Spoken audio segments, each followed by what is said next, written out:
spark you ignored is the fire that ends you.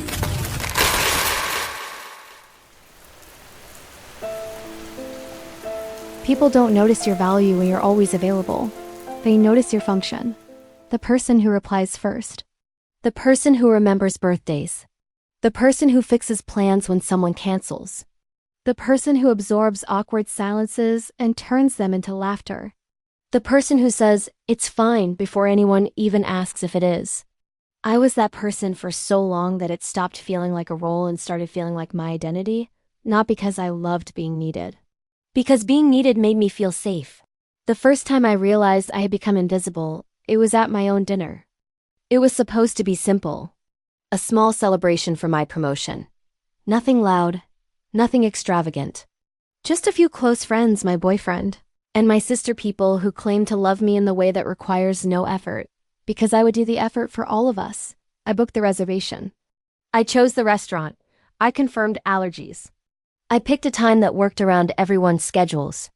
I even brought a small gift bag for my best friend's new apartment, because she'd been stressed lately and I thought it might make her feel cared for. When I arrived, everyone was already seated. Not waiting, not saving me a place. Not turning to smile because the person who made it happen had walked in. They were laughing at something my boyfriend Nolan was saying. My sister Paige had her phone propped against a glass, filming a story for social media. My best friend Tessa was mid-sentence, talking about a guy she'd met, her hands moving dramatically like she was the main character in a show we all watched for free. I stood there for a second, just outside the circle of their attention, holding my own coat over my arm. Nolan noticed me last. "Oh, there you are," he said, as if I'd been late to an event I didn't plan. I smiled. "Hi." Tessa looked up. "Babe, finally. I checked my watch. I was exactly on time." But I didn't correct her. I slid into the empty seat at the edge of the table, the one no one had claimed as mine. The server arrived and started asking about drinks and appetizers, and everyone spoke over each other, ordering things I didn't like without thinking to ask. The server turned to me last. "And for you?" I opened my mouth to say water and a salad. The polite default I always chose when I didn't want to be difficult. But Nolan answered for me. "She just do what I'm doing," he said, smiling as if it was intimacy.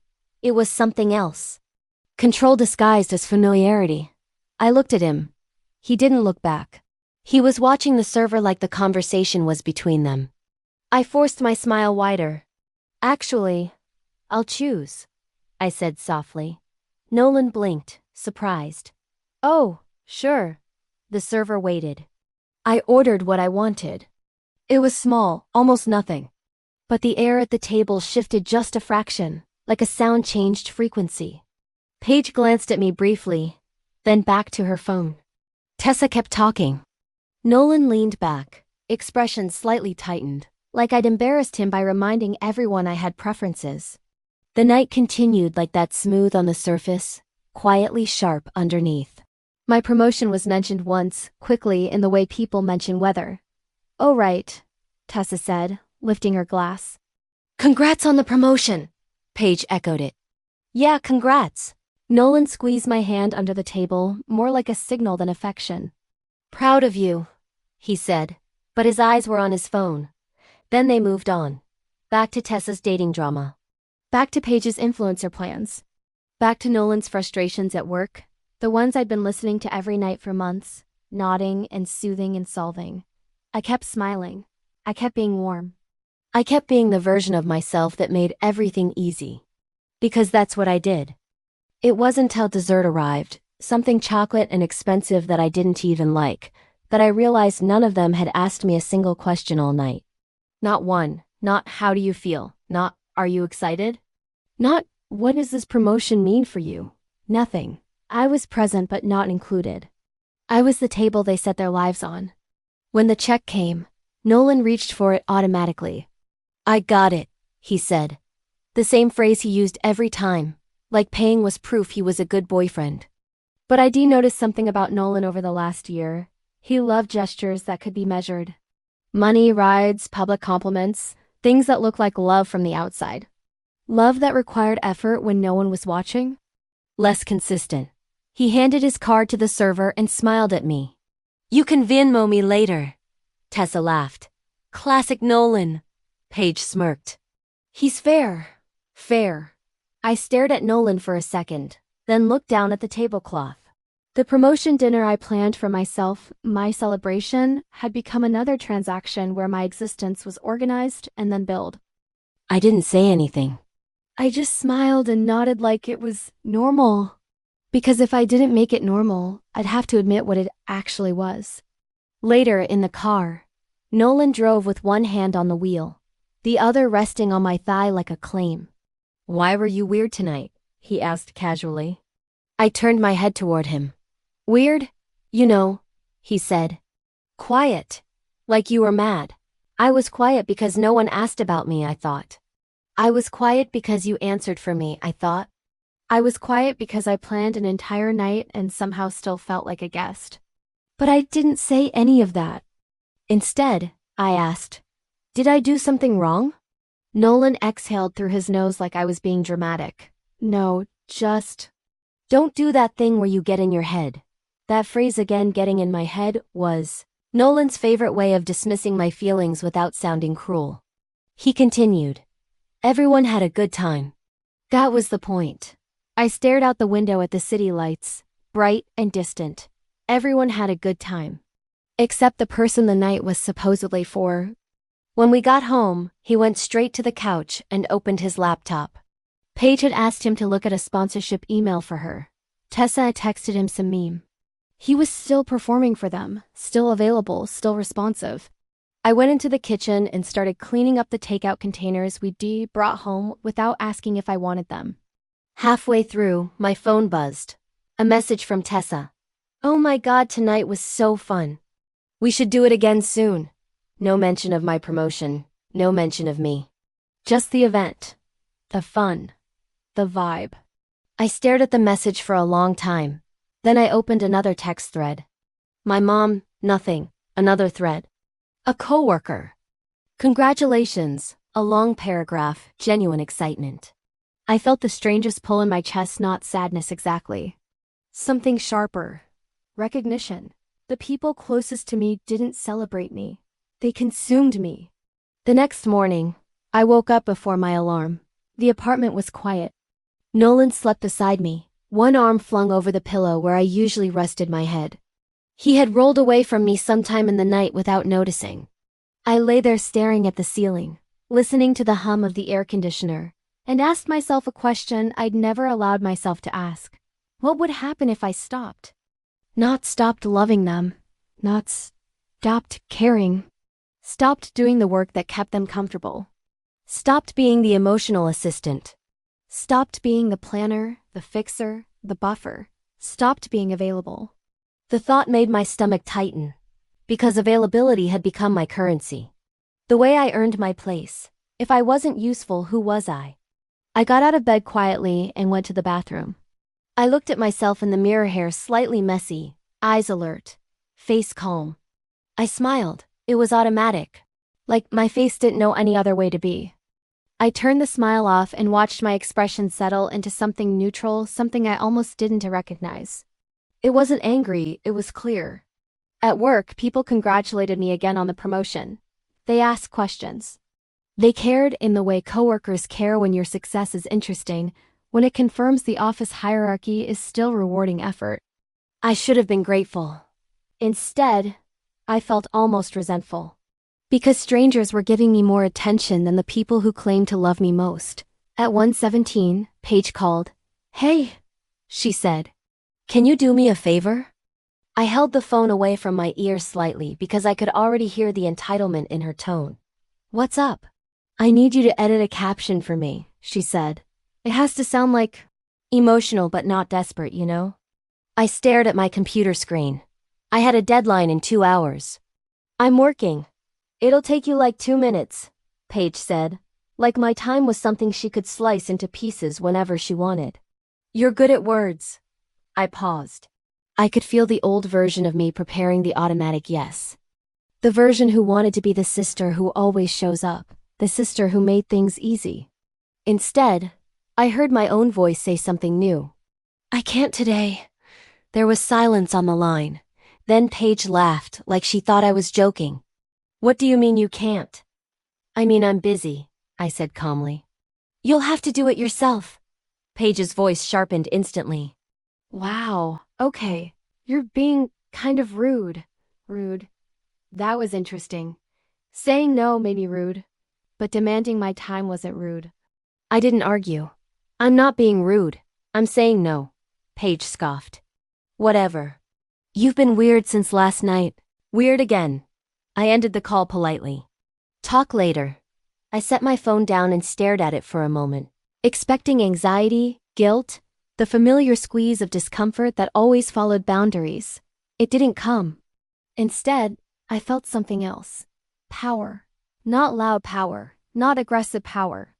The quiet power of realizing you can say no and the world doesn't end. At 5:40, Nolan texted. Can you pick up groceries on your way home? No hello. No please. Just assignment. I stared at the message. Then typed. Not tonight. I'm exhausted. You can grab them. He replied immediately. Seriously? I'm slammed. I didn't respond. Not as a punishment, as a practice. When I got home, Nolan was on the couch, annoyed. He didn't look up when I walked in, as if my presence should be apologizing. So you didn't get groceries, he said. I took off my coat calmly. No, he exhaled sharply. So what are we eating? The old me would have offered options, apologized, opened delivery apps, solved. The new me said, whatever you decide. Nolan stared at me like I'd spoken a foreign language. What's going on with you? He asked. I met his eyes. Nothing's going on. I'm just tired. He leaned forward slightly. Did someone put something in your head? Is this about your promotion? I almost smiled. Of course he thought my boundary was caused by something external. He couldn't imagine I could decide to stop on my own. No, I said. It's about me, he scoffed. You're being dramatic. And there it was, the moment it clicked. Nolan didn't see me as dramatic when I carried everyone. When I planned, soothed, solved, absorbed, I became dramatic when I stopped. Because my usefulness was his comfort. And my absence of usefulness felt like an attack. That night, I went to bed early. Nolan stayed up, annoyed, scrolling through his phone. I could hear him messaging people, venting in small, performative ways. The next day, Tessa texted me. Hey, are you okay? You seemed off. I stared at the message. Not congrats again. Not I'm proud of you. Just concerned that I wasn't performing the role she expected. I typed slowly. I'm fine. Just focusing on myself lately. 3 dots appeared. Disappeared. Appeared again. Then, did Nolan say something?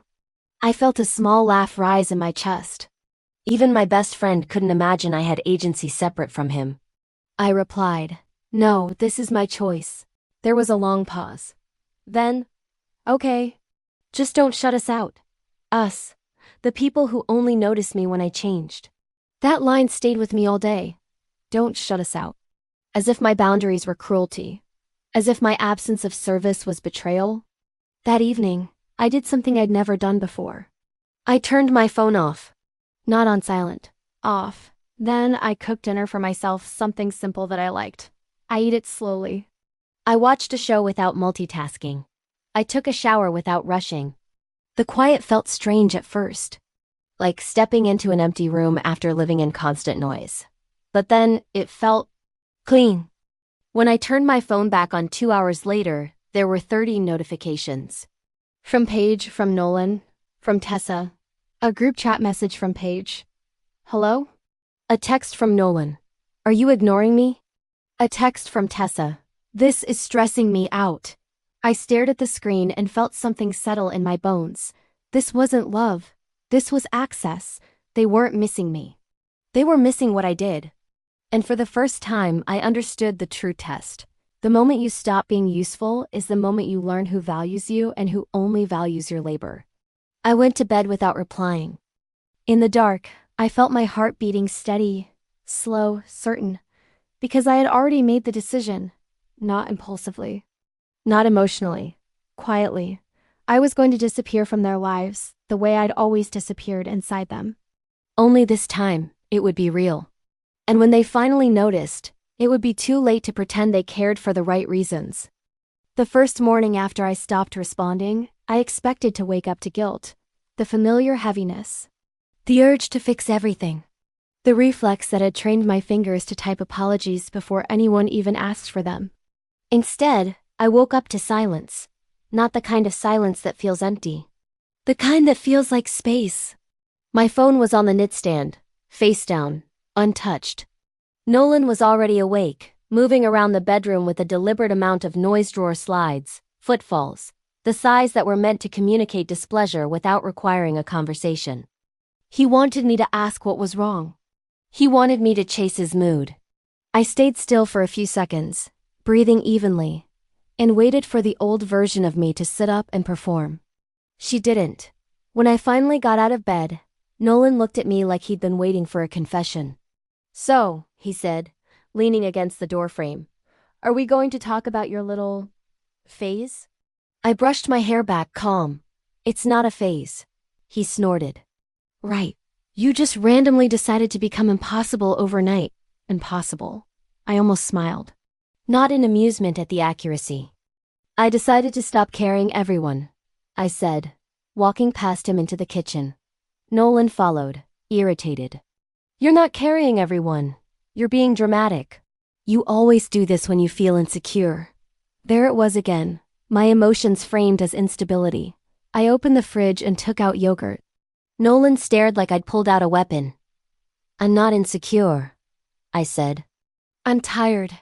He threw his hands up slightly. "Okay, great, so what? We just don't talk now? You turn your phone off like a teenager?" "I turned it off for 2 hours," I replied. Nolan leaned forward. "That's not normal." I met his eyes. "Neither is Venmoing your girlfriend after her promotion dinner." His expression tightened instantly. He hated when I remembered specifics. He preferred vague feelings he could dismiss. "That was a joke," he snapped. "It wasn't funny," I said evenly. He stared, then shifted strategies. "You're making a big deal out of nothing. Everyone had fun.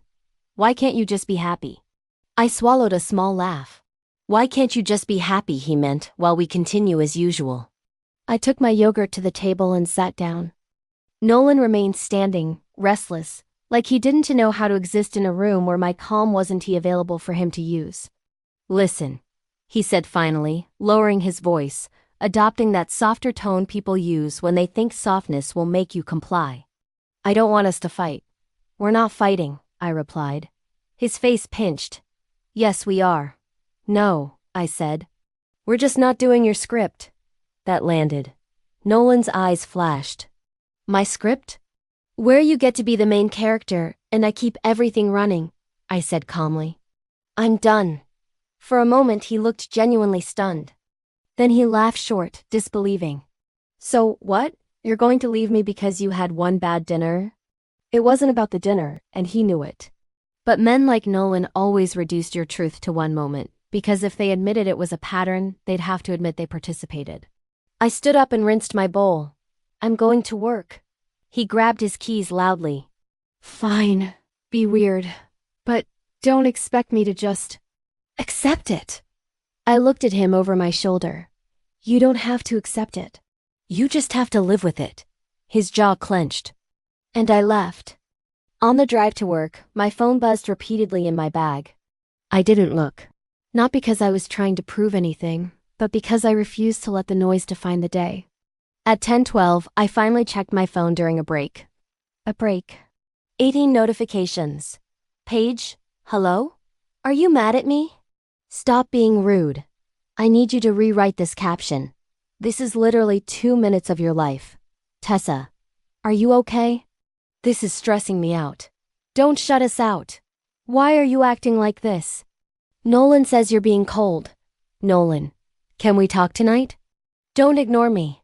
You're making me look bad. What did you tell Tessa?" Answer. That last one made my stomach tighten. Not from fear. From clarity. You're making me look bad. There it was. The real problem. Not my feelings. Not my exhaustion. My refusal to perform was affecting how others saw him. I took a screenshot of the message and saved it in a folder I created right then. Not because I planned revenge. Because I was done doubting myself. I placed my phone face down and returned to my work. For the first time in months, my mind felt sharp, uncluttered by other people's emotional errands. At 2:30, my manager stopped by my desk. "Hey," she said, smiling. "You've been on fire lately." I blinked. "Thanks." She leaned in. "Seriously. Whatever you're doing, keep doing it." I watched her walk away and felt something twist inside me. The moment I stopped carrying my personal life, my professional life expanded. Almost like my energy had always been mine and I'd just been donating it. That evening I didn't go straight home. I went to a cafe. I sat alone. I ordered something I wanted. I read. I let the city move around me without feeling responsible for it. At 7:18, Nolan called. I let it ring. At 7:20, Paige called. I let it ring. At 7:23, Tessa called. I let it ring. Then came the group chat message. "Paige, she's literally ignoring us. Tessa, this is not okay. Nolan, can someone check on her?" Check on her? Like I was a runaway pet. I stared at the screen for a moment, then typed one message. "I'm not ignoring anyone. I'm taking space. I'll talk when I'm ready." I sent it and turned my phone back over. When I arrived home at 9:05, Nolan was waiting on the couch, arms crossed, posture stiff. The TV was on but muted, like a set for a confrontation. He stood when I entered. "So you're just going to disappear?" he asked. I took off my coat calmly. "I told you I was taking space," Nolan scoffed. "Space? From what? From being a normal girlfriend?" I moved into the kitchen, poured myself water. Nolan followed, hovering. "You're making everyone worry," he said. "Tessa called me. Paige is pissed." "I'm not responsible for their comfort," I replied. Nolan's face hardened. "See? E? That's what I mean. You're being cold." I looked at him. "No, I'm being honest." He stepped closer. "You know what it looks like, right? Like you're punishing everyone because you're unhappy. Punishing. Another word men use when women stop performing." I took a sip of water, then set the glass down slowly. "I'm not punishing anyone. I'm stopping." Nolan stared at me. "Stopping what?" "Stopping the constant giving," I said. "Stopping the emotional labor. Stopping the planning. Stopping the fixing. Stopping the way you all treat me like an extension of your needs." Nolan laughed sharply. "You're acting like we're abusing you." I didn't flinch. "I'm acting like I'm exhausted." He ran a hand through his hair, frustrated. "You're being dramatic. You always do this. You get into your head, you spiral, you decide everyone's against you." I held up one finger. "Calm. Stop." That froze him. "Don't diagnose me," I said evenly. "Don't label me. Don't tell me I'm spiraling because you're uncomfortable." Nolan blinked, anger rising. "Wow, okay, so now I can't even talk?" "You can talk," I said. "Just not like that." He paced a small circle, like an animal testing the edges of a cage. "So, what do you want? An apology? A parade? You want us to worship you because you help sometimes?" "Help sometimes." My stomach tightened again, but my voice stayed steady. "You didn't even ask about my promotion," I said quietly. Nolan stopped. "What?" I met his eyes. "Not once. You didn't ask how I felt. You didn't celebrate me. You made it a transaction. And then you acted like my quiet was a problem." For a second, Nolan looked like he might actually see it. Then he did what he always did when reality threatened his comfort. He deflected. "That's not true," he said quickly. "I said I was proud of you." "You said it while looking at your phone," I replied. He opened his mouth, then shut it. Silence stretched between us. Then Nolan said, voice lower, colder, "Are you trying to break up with me?" I paused. Not because I didn't know. Because I wanted to answer honestly. "I'm trying to see what happens when I stop being your support system," I said. Nolan's eyes narrowed. "So this is some test?" "No. It wasn't a test. It was a revelation. But I didn't give him that word because he would weaponize it. I'm going to bed, I said. Nolan grabbed my wrist lightly, not hard enough to leave a mark, but hard enough to remind me he believed he could stop me. I looked down at his hand, then back up at his face. Don't, I said softly. He released me like he hadn't meant it. You're unbelievable, he muttered. I walked to the bedroom and closed the door. On the other side, I heard him pacing, talking on the phone, probably to Tessa, probably framing me as unstable, probably collecting sympathy the way he collected evidence for his version of events. I lay in bed staring at the ceiling, heart steady. Because I realized something I hadn't fully understood before. When you stop being useful, people don't ask why you're tired. They ask why you're difficult. And the moment they call you difficult is the moment you learn they never loved the whole you. They loved your service. The next morning, I woke up to a message from Tessa, a long one. I don't know what's going on, but Paige is really upset and Nolan says you're being cold and honestly I'm worried. This doesn't feel like you. Please just talk to us. We miss you. We miss you. Not, I miss you. We miss the version of you that makes us comfortable. I stared at the message and felt something inside me finally detach. Not anger. Acceptance. They didn't see me disappearing inside their lives for years. They only noticed now because I had stopped filling the space for them. I took a deep breath, opened my notes app, and wrote one sentence that changed everything. I am going to leave without announcing it. Not because I wanted drama. Because announcements invite negotiation. And I wasn't negotiating my return to invisibility anymore. The day I finally left, nothing dramatic happened. No shouting, no slammed doors. No teary speeches about growth or closure. That's what surprised me most. For years I had imagined that if I ever truly chose myself, it would feel explosive. Like freedom would arrive with noise, validation, maybe even applause. Instead, it arrived quietly, almost gently. Like something that had been waiting patiently for me to stop arguing with myself. I woke up before Nolan that morning. The light outside was soft, pale, undecided. I stood in the doorway for a moment and watched him sleep, mouth slightly open. Phone charging on the nightstand, already buzzing with notifications from people who relied on him the way he relied on me. I didn't feel anger. I felt distance. The kind that comes when someone has already moved into your past emotionally, even if they're still in your bed. I packed slowly. Not everything. Just what was mine. Clothes I actually wore. Books I loved. The necklace my grandmother gave me.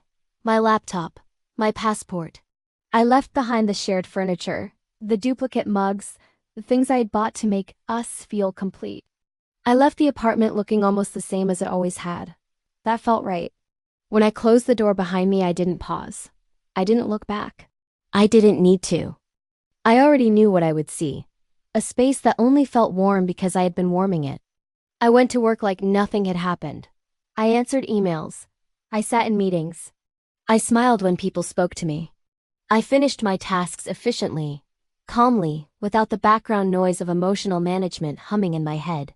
At 11:03, Nolan texted, "Where are you?" I didn't reply. At 11:19, "Why aren't you answering?" At 11:26, "This isn't funny." I placed my phone face down and kept working. Because this time, I wasn't disappearing impulsively. I was disappearing deliberately. At lunch, Tessa called. I let it ring. Then Paige, then Nolan again. By 1:00 p.m., the group chat was alive in a way it hadn't been when I needed support. Paige, this is actually messed up. Tessa, can someone please talk to her? Nolan, she's being dramatic. I'm worried. Worried. I took a screenshot. Not because I needed proof anymore. Because I wanted to remember how quickly concern turned into accusation when control slipped. At 3:45, my manager stopped by my desk again. Quick question, she said. Are you happy? The question caught me off guard, not because it was invasive, but because it was sincere. I thought about it for a moment. Yes, I said. She smiled. It shows. That was when it hit me.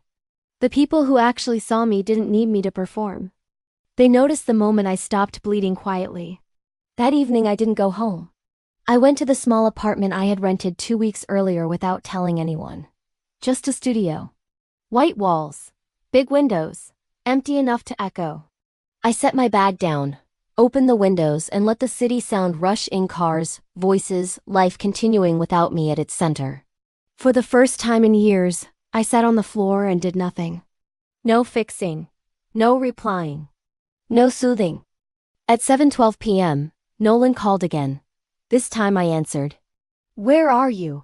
he demanded. No hello, no concern, just ownership. "I moved out," I said calmly. Silence. Then laughter.